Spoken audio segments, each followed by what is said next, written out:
श्रीमद् भगवद गीता और शास्त्रों के अनुसार 4 वर्णों और 4 आश्रमों की उत्पत्ति।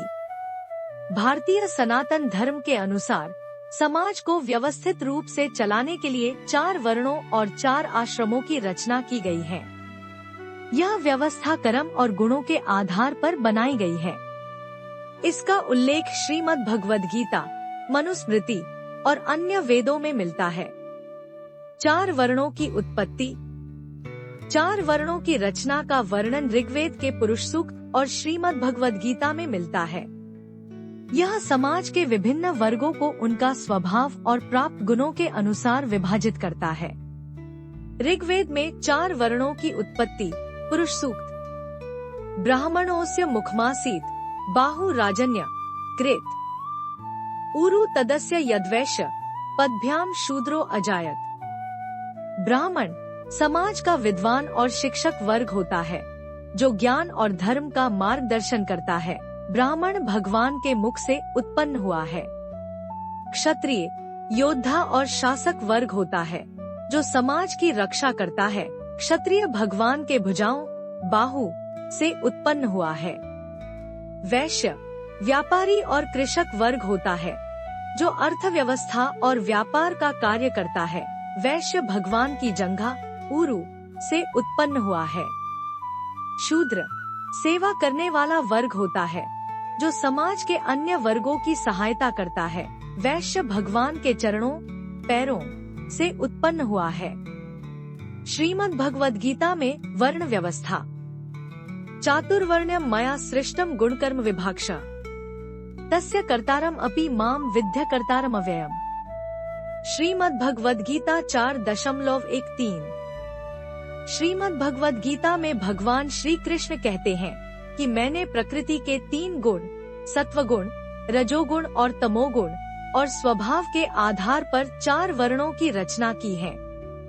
यह व्यवस्था जन्म के आधार पर नहीं है। 4 वर्णों का उद्देश्य और कार्य। 1. ब्राह्मण। श्रीमद् भागवत गीता 18.42। शमो दमस्तप शौच कांतिरर्जवमेव च ज्ञानन विज्ञानमास्तिक्यन ब्रह्मकर्म स्वभावजम। ब्राह्मण का उद्देश्य धर्म और शिक्षा का प्रचार करना होता है। ब्राह्मण का कार्य वेद पाठ, यज्ञ, शिक्षा देना और समाज को आध्यात्मिक मार्ग दिखाना होता है। ब्राह्मण के गुण सत्वगुण, शांति, पवित्रता और धैर्य। 2. क्षत्रिय। श्रीमद् भागवत गीता 18.43। शौर्यं तेजो धृतिर्दाक्ष्यं युद्धे चाप्यप्लायन दानमीश्वर भावश्च क्षात्र कर्म स्वभावजम। क्षत्रिय का उद्देश्य समाज की रक्षा करना और शासन करना होता है।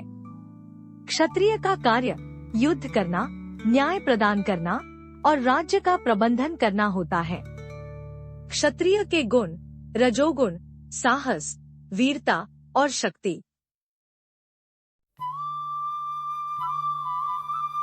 3. वैश्य और शूद्र। श्रीमद् भागवत गीता 18.44। कृषि गोरक्ष वाणिज्यम वैश्य कर्म स्वभावजम परिचर्यात्मकम कर्म शूद्रस्यापि स्वभावजम। वैश्य के उद्देश्य समाज की आर्थिक स्थिति को मजबूत करना होता है। वैश्य के कार्य कृषि, व्यापार और पशुपालन होता है। वैश्य के गुण रजोगुण और सत्वगुण का मिश्रण होता है। 4. शूद्र। शूद्र के उद्देश्य समाज के सभी वर्गों की सेवा करना होता है। शूद्र के कार्य श्रम करना और सेवा के कार्य करना होता है। शूद्र के गुण तमोगुण, सरलता और सेवा भावना। 4 आश्रमों की उत्पत्ति। 4 आश्रमों का उल्लेख भी सनातन धर्म में मिलता है। यह जीवन के 4 चरणों को दर्शाते हैं, जो हर व्यक्ति के आध्यात्मिक और सामाजिक विकास के लिए बहुत महत्वपूर्ण है। 1. ब्रह्मचर्य आश्रम। ब्रह्मचर्य आश्रम का उद्देश्य शिक्षा ग्रहण करना होता है। ब्रह्मचर्य आश्रम का जीवन काल 0 से 25 वर्ष होता है। ब्रह्मचर्य आश्रम का कर्तव्य गुरु से वेद, धर्म और जीवन कौशल की शिक्षा ग्रहण करना होता है। ब्रह्मचर्य आश्रम का गुण संयम और अध्ययन करना होता है। 2. गृहस्थ आश्रम। गृहस्थ आश्रम का उद्देश्य परिवार और समाज की जिम्मेदारी उठाना होता है। गृहस्थ आश्रम का जीवन काल 25 से 50 वर्ष होता है। गृहस्थ आश्रम का कर्तव्य विवाह करना, परिवार चलाना और धार्मिक कर्म करना होता है। गृहस्थ आश्रम का गुण संतुलन करना और जिम्मेदारी उठाना होता है। 3. वानप्रस्थ आश्रम। वानप्रस्थ आश्रम का उद्देश्य धीरे धीरे सांसारिक जीवन से निवृत्त होना होता है। वानप्रस्थ आश्रम का जीवन काल 50 से 75 वर्ष होता है। वानप्रस्थ आश्रम का कर्तव्य समाज सेवा करना और ध्यान करना होता है। वानप्रस्थ आश्रम का गुण त्याग करना और साधना करना होता है। 4. संन्यास आश्रम। संन्यास आश्रम का उद्देश्य मोक्ष प्राप्त करना होता है। संन्यास आश्रम का जीवन काल 75 से 100 वर्ष होता है। संन्यास आश्रम का कर्तव्य सभी सांसारिक बंधनों से मुक्त होकर भगवान की भक्ति में लीन होना होता है। संन्यास आश्रम का गुण वैराग्य और आत्मसमर्पण करना होता है। समाज के संतुलन में वर्ण और आश्रम व्यवस्था का महत्व।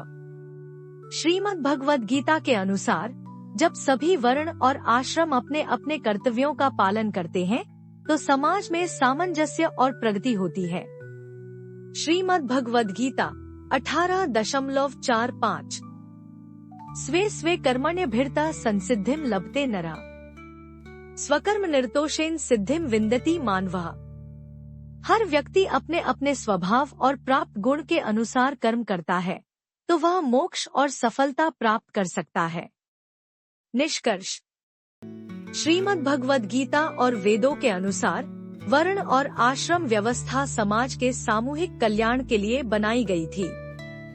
इसका उद्देश्य हर व्यक्ति को उसके प्राप्त गुण और स्वभाव के अनुसार कार्य करने का अवसर देना और जीवन को संतुलित, शांतिपूर्ण और समृद्धि युक्त बनाना था। हरे Krishna. Hi, welcome to my channel. Rijvidya Gurukulam presents spiritual rhymes and poems for kids. Please like, share and subscribe this channel. Hare Krishna.